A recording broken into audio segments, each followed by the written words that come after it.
What can happen when we remain open in the presence of our fears and our feelings of inadequacy, and we relax into not knowing with an open heart? Welcome to the Free to Be Free portal. We're so glad you're here joining us for this conversation about Gene Key 48 and the Sabian symbols Libra 11 through 16. I'm Julia Ananda, your host, and I'm here with Mystic and Gene Keys guide, Margaret Miller. Margaret, I'm so happy to have this conversation with you. I am too, Julia. Thank you so much. Yes, this is a beautiful topic. This Gene Key 48 is really a powerful contemplation because it moves from the shadow of inadequacy to the Siddhi of Wisdom, and it's the pathway of resourcefulness. And so, as always, we'll be looking at the energy of this gene key and weaving together the symbolism of the Sabian symbols, and hopefully giving some insight into how we can utilize this wisdom and these energies in our lives.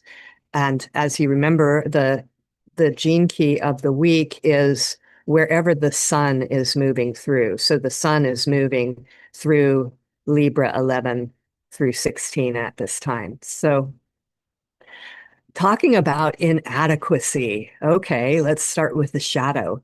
So inadequacy basically is the fear of not knowing, the fear of the unknown, right? And feeling those feelings of inadequacy, of not knowing what to do or where the next money is coming from, or how, feeling inadequate in face of just our daily lives and our daily tasks. And it manifests in all sorts of ways, not good enough, not lovable, not, all of our basic fears, right, can be sort of wrapped into any of the shadows, really, but into this feeling of inadequacy.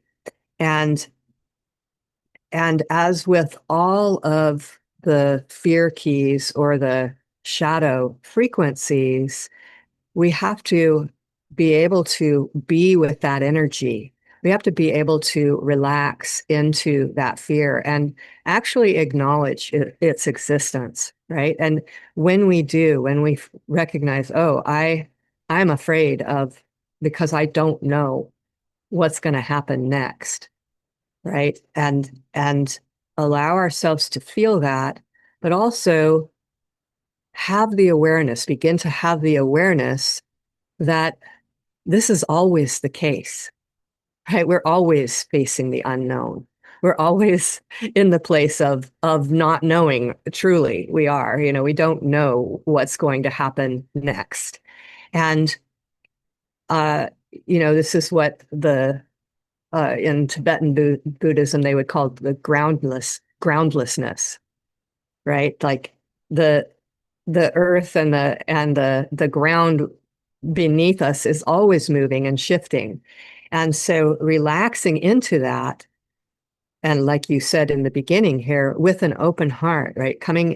Recognizing that we're afraid, recognizing that we don't know what's going to happen next, and we don't necessarily know what to do.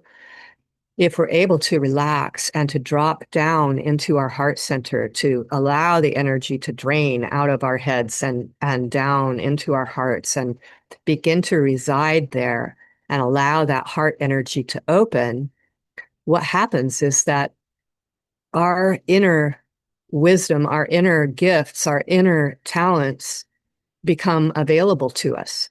They're not actually available to us if we're closed down and we're constricted with fear.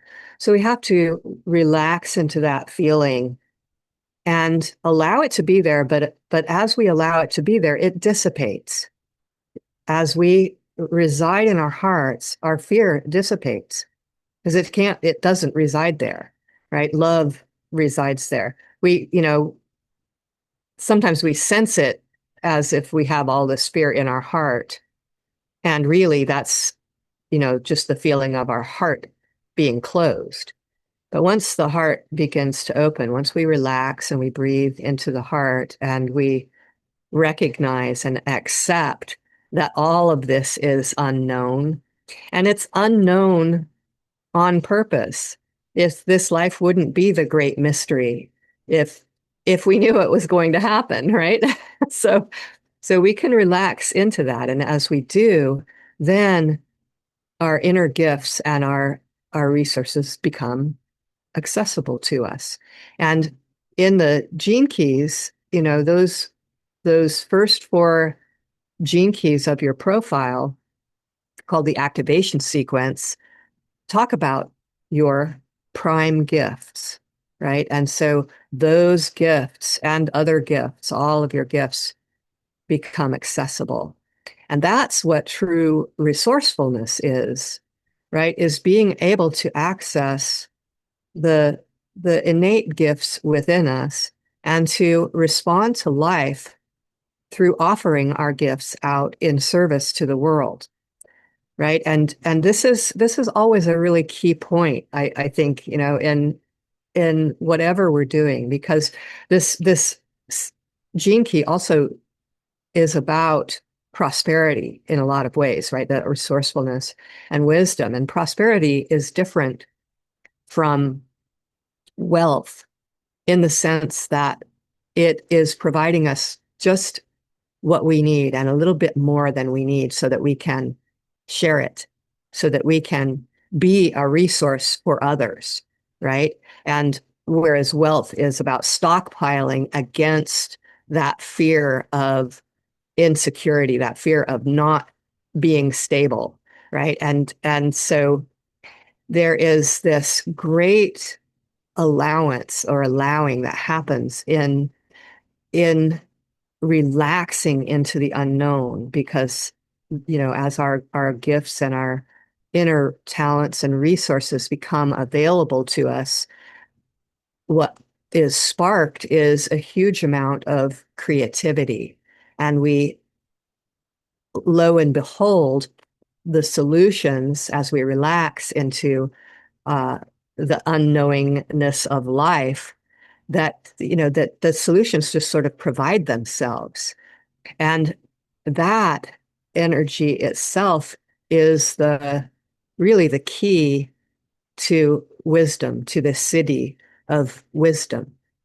Because wisdom, I love what Richard Rudd says about this in the beginning. Of this transmission of Gene Key 48, is wisdom is rooted in not knowing.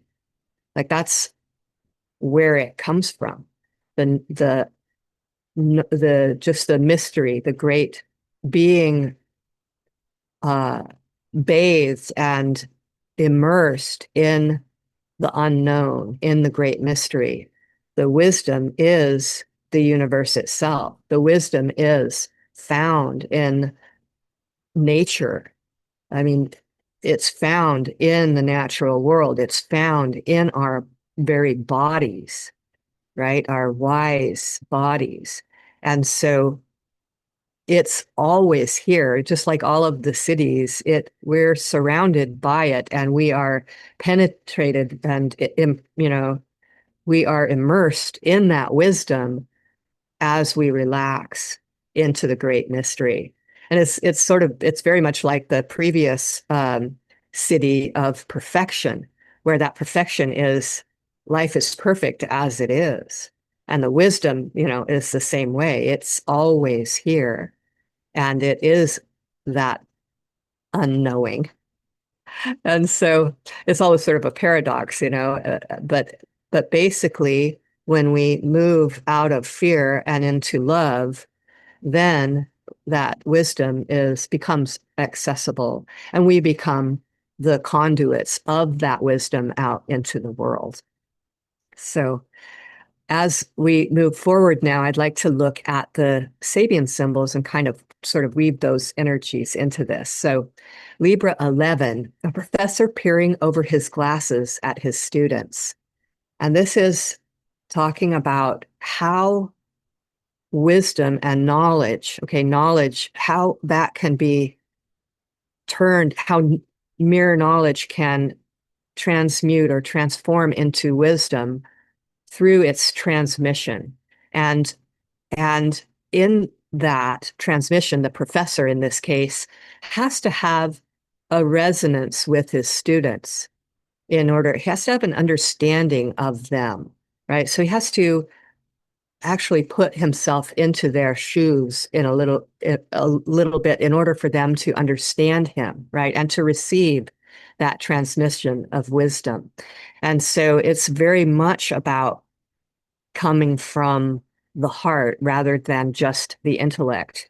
I don't know if you've ever been in a class where the professor is so detached from the students and he's just, you know, reciting the knowledge, right? That and it doesn't land because there's no embodiment, there's no connection between the student and the teacher.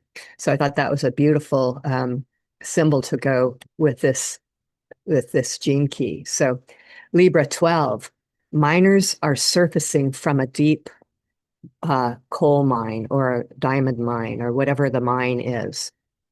And so this is about really bringing forth that those gems or that something of great value from the depths of our being, right? Going inside and really mining for the gems. And isn't it interesting that we always mine the gems from inside of the deep, dark places, right, where the shadows reside? So, you know, it's really talking about the wisdom of our shadows become the siddhis, right? Our shadows become that great wisdom, right? As we integrate them and as we bring them to the surface and bring them out into the light. So Libra 13, children blowing soap bubbles.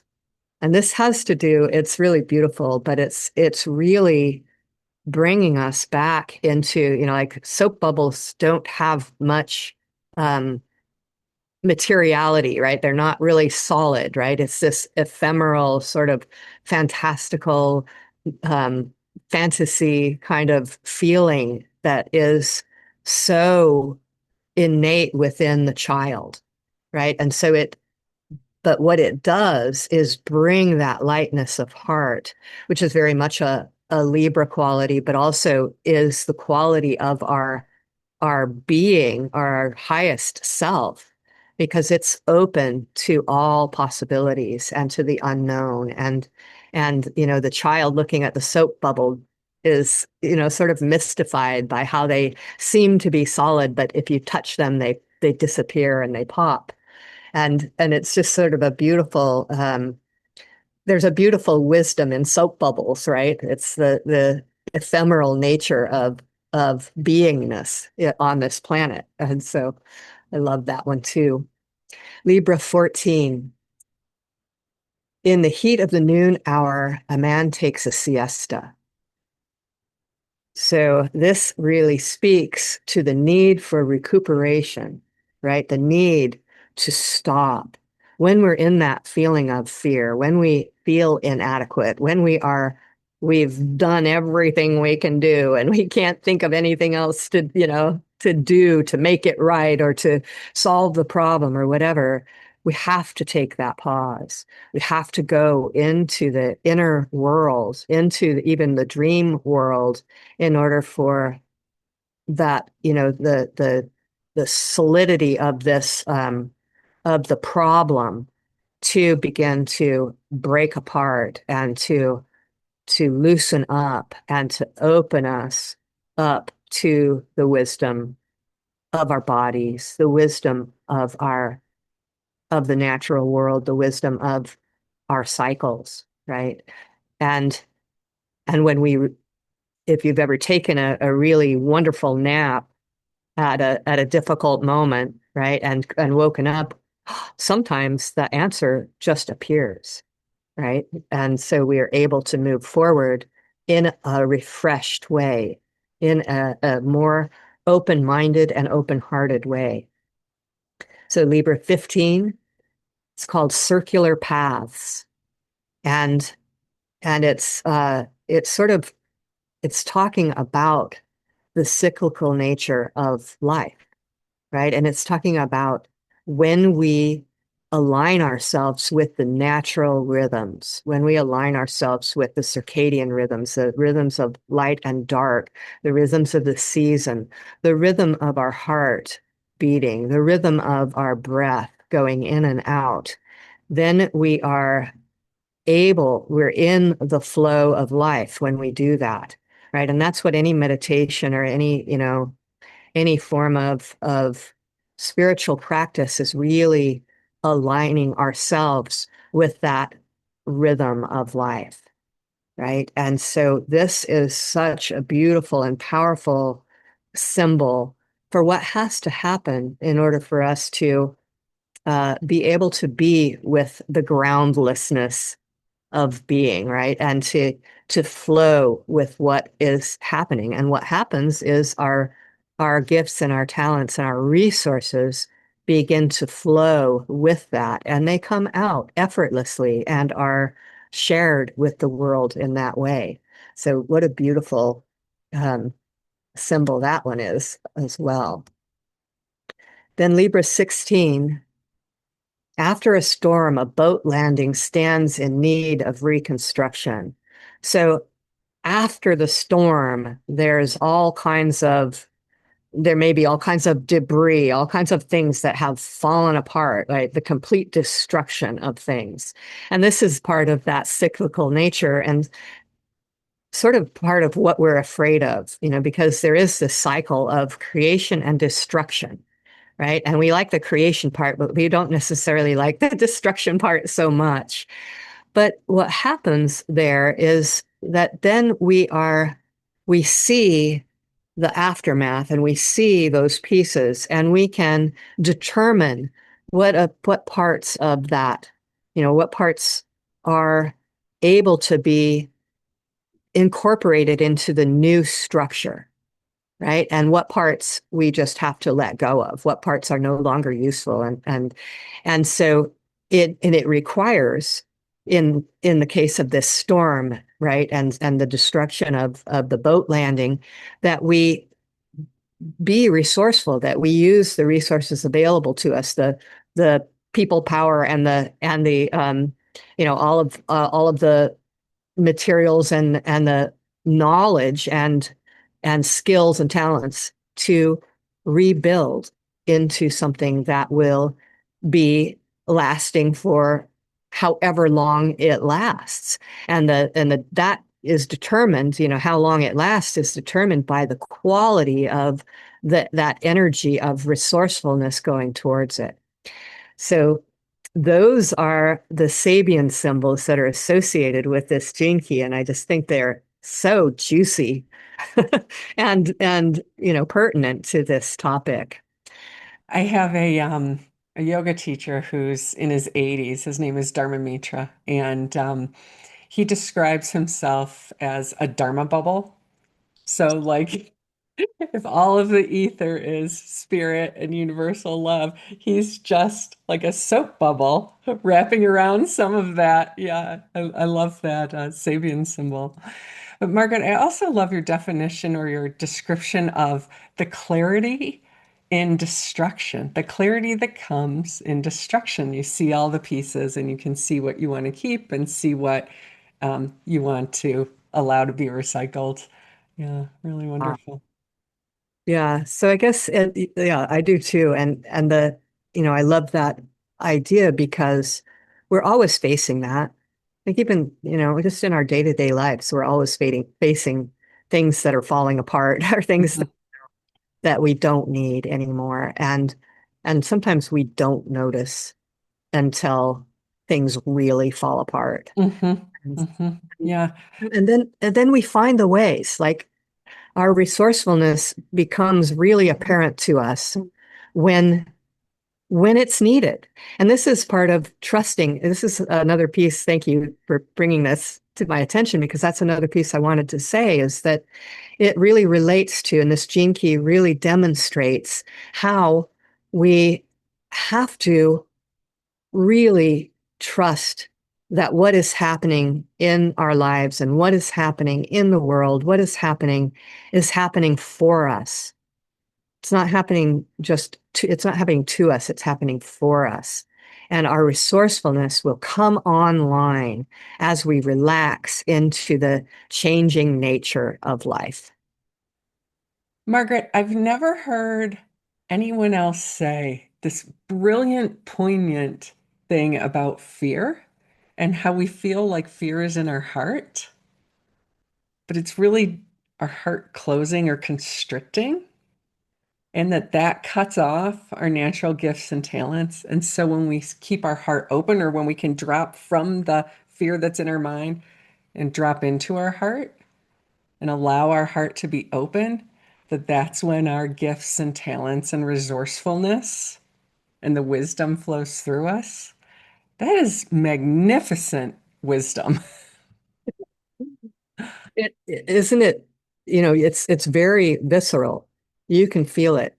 And I think, for me, it comes because I have a lot of tendency when I'm afraid, and just like many people, when I'm afraid, my body becomes very, very constricted, right? And my heart feels like it's a rock. Yeah. And so as I allow it to open, then I feel that softness, and I have experienced it many times, and I'm sure that many people have. It's like, oh, wait a minute. Once I come into my heart, oh, wait a minute. There's lots of possibilities here. It's, this worst case scenario that I've been running in my mind is not necessarily what has to happen unless I focus on it, unless I Right, get self-constricted. Yeah. right. And how it ties into abundance, where is it resourcefulness? Is that we always have everything we need and a little more to share? Is that what the Yeah. Yeah. Basically. Yes. yeah, Yeah. amazing. Oh, Margaret, this is it's just really filling. It's just really rich and filling. It feels lovely inside of me. Thank you so much for bringing this forward. It's been a pleasure. Oh, and me as well. Yes. It is a pleasure always. Yeah. So to our audience, please let us know how this landed with you. Let us know in the comments and like and subscribe. Thank you. Thank you.